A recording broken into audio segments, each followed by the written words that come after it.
Do you think that the Convention of States will be successful in a culture that wants big government? It's a great question, and it's and I don't know the answer to it, but it really worries me. It really worries me. Like, I'm ready to have a Convention of States if Madison and Jefferson and Franklin will show up, but and John Adams. But I'm a little worried about the crew we have Currently, today. You know, I mean, you look at the Constitution of Europe.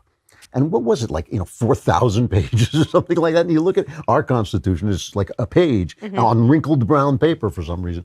And I think, like, they have lost the plot of what they were doing. The plot is telling the government what it can't do. That's the answer to having a Constitution. And we don't really need to change the Constitution. We simply need to rediscover it, I think.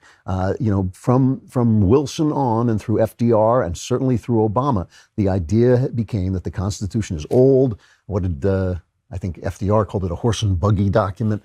And I think if we rediscover what it actually says, it has been so corrupted by activist Supreme Court judges, basically cowed by FDR and cowed by Obama too, that we need to rediscover what it's doing. What it is doing is telling the government enumerating the government's powers. It's telling the government what it can and what it cannot do. And anything that's not mentioned in the Constitution, the government isn't supposed to be able to do. It's not like, oh, we can do anything. How dare you? Yeah. So I worry about this idea, and I have never debated it with anybody or really heard anybody debate it. So maybe there's a reason my fears are unfounded.